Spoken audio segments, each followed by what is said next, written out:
Hey everybody, it is Thursday evening and we are looking at my black ghost knifefish tank, and it's been blacked out for 4 days now. So the reason I've got my shirt draped over the front of the tank, as you can probably tell, is from all the light that shines in from the bright LED that is in front of my waterfall tank. So I was trying to just prevent that additional light from getting in the tank, and I know we obviously are getting some down here, but not a whole lot. So I have not looked in here. I've only cracked the lid a few times, just enough to put some food in there over the last couple of days. So I'm really not sure what we're going to find. I did see my Chemiclean swimming around getting some food. So as of last night, my Chemiclean was still okay. I can see the rainbow fish swimming around. I don't see the Chemiclean swimming around right now, but I can see some cories in there, and so everybody looks okay at first glance. I was hoping maybe we might get to see the black ghost knifefish, but I do see him, but it's as usual, his tail's back in the corner, and of course all you're seeing is glare on the tank at this point. So give me half a minute, let me get the lights in the tank turned on, and we'll have more of an official look, and then we'll see where we're going to go from there. Alright, so that is a lot of light. If you follow along regularly, you'll remember that I just replaced the lights on this tank not long ago with some LEDs.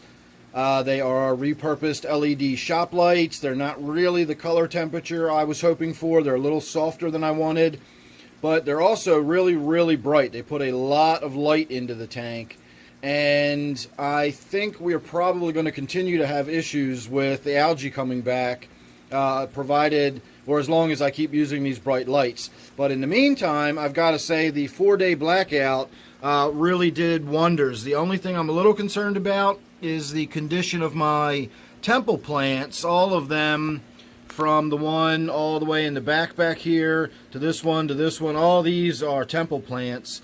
And you can see sort of how washed out and pale and faded they are. The leaves have been really chewed on, and a lot of it is due to the leaves being so completely covered with the algae. Like, for example, you can see how green some of these leaves are on the Java back there.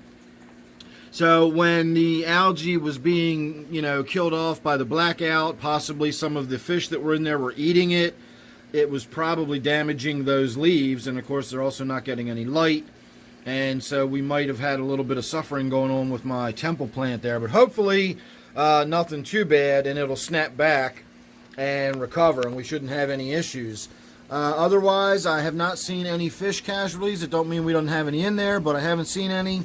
I've got all 4 of my rainbow fish, so that's a good thing. I've seen the Chemiclean, I've seen the black ghost knifefish, so all the key players are still in there. If I'm missing anything, it's going to be like a Raspora het or one of these little red minor tetras or something like that, and they're basically indistinguishable from one another. So again, not overly concerned if I lost one of them in the process, but looks like we didn't lose anybody important, I'll say. And you can just about make out some movement in there. That's my black ghost knifefish. So, and there's my Chemiclean. That's probably why the black ghost was in there wriggling around, because the Chemiclean was occupying the same cave. I could practically hear the fish scattering when the lights came on, because again, we went from 4 days of darkness to very bright. I did kind of let the LED shine into the tank for a few minutes to let them get used to it, but that was about it.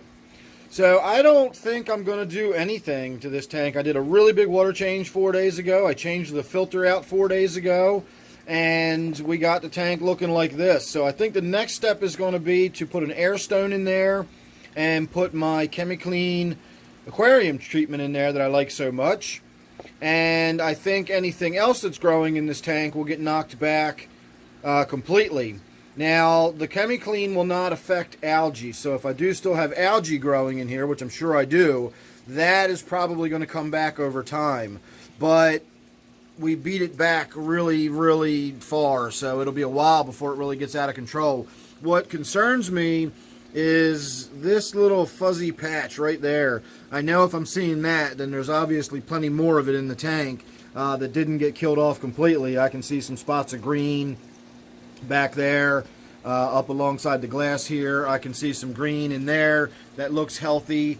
So we're probably going to be dealing with this again in the not too distant future. I am going to go in there when I get done videoing this, and we're going to go ahead and pull that chunk out and just physically remove it. In fact, we're going to remove quite a few of those little chunks in there that I can see, and then we're going to get the airstone going, and we're going to get the Chemiclean in there.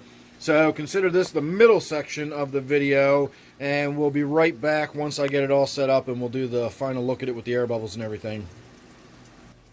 Alright, not exactly a dramatic conclusion.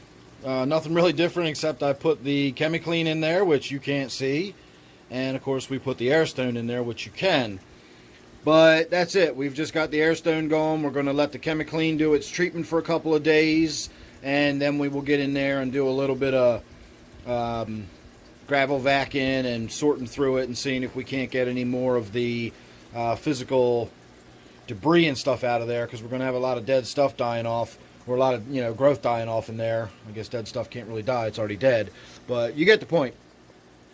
So we will be doing some more tank maintenance on this one in a few days. I can already see there's just a lot of stuff swirling around now that I got the air bubbles in there, and the fish are starting to move and kick some stuff up, so it's definitely going to be needing water change to remove a lot of the physical detritus over the next couple of days. But I did want to at least take a moment to stress the importance of having that airstone in there. The process by which this Chemiclean works uses oxygen out of the tank, and even if you've got vigorous circulation, even if you've got your spray bar spraying down into the tank, or if you've got a hang on the back that's maybe an inch worth of waterfall type effect where you're really dumping a lot of water down into the tank, you still need an airstone. Trust me, I've tried it in the past. I've lost fish. The only time I've ever lost fish while using this product was when I did not use an airstone with it. So take that part of it seriously. When you're reading the instructions, it says you need to use an airstone in your tank while you're using it, and you really, really do. So that I just wanted to stress in this little final segment here. So make sure you're subscribed. You don't want to miss anything I got coming up. We're going to be getting in here and sorting this all out pretty soon, and hopefully it'll be nice and lush and green again, and maybe we can start building up the school of neon rainbow fish again, and who knows what we've got to come in the future. I do have a little Bolivian ram in quarantine that's going to be living in this tank. I got a pair originally, but they don't seem like they're going to pair off. The one seems to be bullying the other, so I think I'm going to separate them, and we'll have one Bolivian ram in this tank, so that will give us two South American dwarf cichlids in here. We've got the dwarf pike cichlid, and then of course the Bolivian ram is also considered a dwarf cichlid, so that'll be pretty cool in this tank. So alright everybody, I'm going to call that the end of this one. As I said, make sure you're subscribed, that way you won't miss anything. Don't forget this one is my black ghost knife fish tank, despite the fact that we never see it, but it really is in there. So thanks again, and I will see you real soon in the next one.